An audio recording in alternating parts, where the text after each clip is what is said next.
எல்லாம் பார்க்குறப்ப உடனே போயிடுறாரு, எல்லா இடத்துக்கும் உடனே போயிடுறாரு. அதாவது ஒரு பிரச்சனை நடக்கிறப்பே அந்த இடத்துக்கு போயிடுறாரு.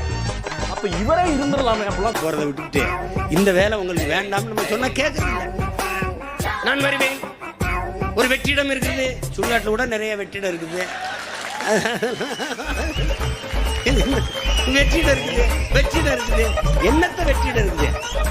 தமிழ் சீமா என்ன சாதி, என்னங்க என்ன மதம், அவரு யாரு, அந்த அவரு கார்த்திக் அது என்னாலுங்க, ராமதாஸ் என்னாலுங்க, திருமாவளை என்னாலுங்க, எங்களுக்கெல்லாம் சாதி வெங்காயத்தை கேட்க தெரியுதில்ல.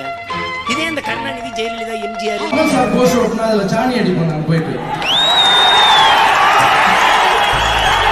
அப்ப வந்து மனநலம் அப்படி இருந்தது. இப்ப பார்க்கும்போதுதான் தெரியுது ரெண்டு பேரும் அவ்வளவு க்ளோஸா, ரெண்டு பேரும் கைப்பிடிச்சு நடக்க போதெல்லாம் வேற ஏதோ நடக்க போகுதுன்னு தோணுது. நான் கட்சிக்கு வரேன்னு அனௌன்ஸ் பண்றாரு தலைவர்.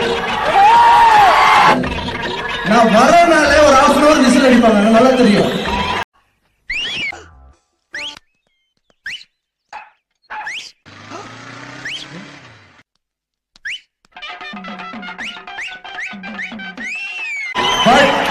அந்த ஸ்டேஜ்ல தலைவர் ஒருத்தர் பேரா சொல்றாரு. ஸ்டாலின் சார்ல இருந்து இன்னொருத்தர் பேர், அவர் பேர் எனக்கு சொல்ல பிடிக்கல. வந்து அரசியல் தெரியாதுன்றாங்க, வந்த பேர் தெரியும், பாத்துக்கலாம். அவருக்கு பணம் வேணுமா சொல்லுங்க, பணம் வேணுமா இல்ல புகழ் வேணுமா? மோடி சார் அங்க வந்து வீட்டுல வந்து பாத்துட்டு போறாரு, அந்த அளவு புகழ் இருக்கு. ஆனா எல்லாம் என்ன சொல்றாங்க, படம் பப்ளிசிட்டி, அதுக்காக பப்ளிசிட்டி பேரு சூப்பர் ஸ்டார். அப்ப ஸ்டாலின் சார் வந்து அந்த இடம் கொடுக்கல, புதைக்கிறதுக்காக அவருக்கு இடம் கொடுக்கல. அப்ப வந்து ஸ்டாலின் சார் வந்து இடம் வந்து கோர்ட்ல ஓகே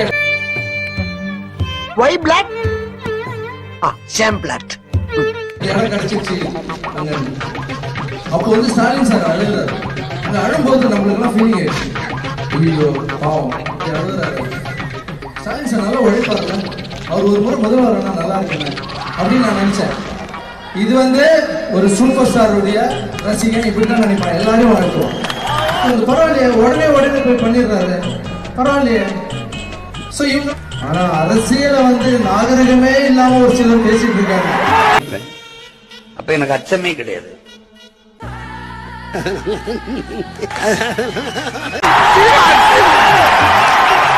வந்தா நான் வரதுக்குள்ள நீங்க எல்லாம் செத்து போகணும்னு சொல்ற தலைவர் எங்க பாத்திருக்கீங்களா? பேசுங்க, அரசியல் பேசுங்க, எல்லாம் பண்ணுங்க. மு.க. ஸ்டாலின் சார் அதுல வந்து முரசொலியில ஒரு இது போடுறாங்க, தலைவர் போயிட்டு ஒரு போடுறாங்க, இம்மிடியேட்டா அது வாபஸ் வாங்குறாங்க. நான் நினைச்சா இங்க ஆணவமா பேசலாம், பயம் சொல்லலாம், ஆனா அது பயம் இல்ல, தலைவருக்கு கொடுக்குற மரியாதை. அது தலைவர் ரஜினி சார் என்ற ஒரு மரியாதை.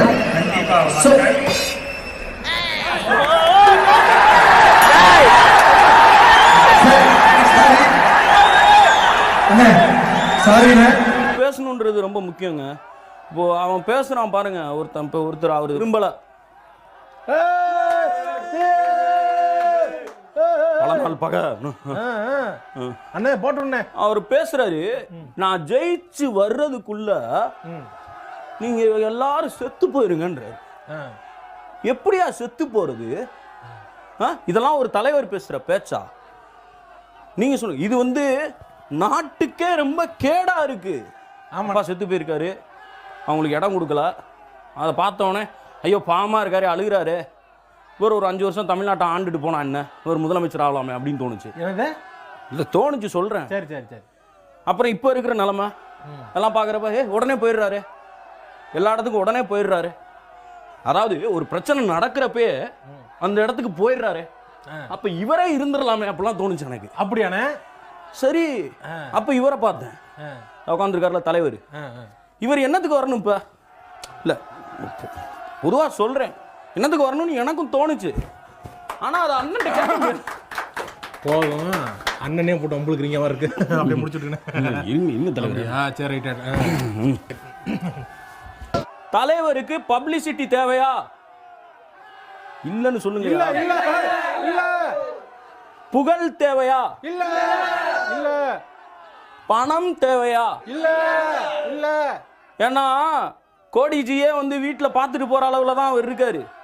இல்ல சும்மா சொல்றேன், நீங்க வேற ஏதாவது நினைச்சுக்காதீங்க. வந்து சாணி அடிப்போம். அண்ணன் யாரு? ஜல்லிக்கட்டு போராட்டத்தை தனி உணவு நடத்திருக்காரு. இவர் துறை முதல்வராக வரப்போறாருயா, அதெல்லாம் பேசக்கூடாது. நம்ம சேனலில் எதா இருந்தாலும் அது கொஞ்சம் ஆதரவு கொடுங்க. உங்க பொண்ணான கையை கொண்டு அந்த பெல்ல தட்டிடுங்க.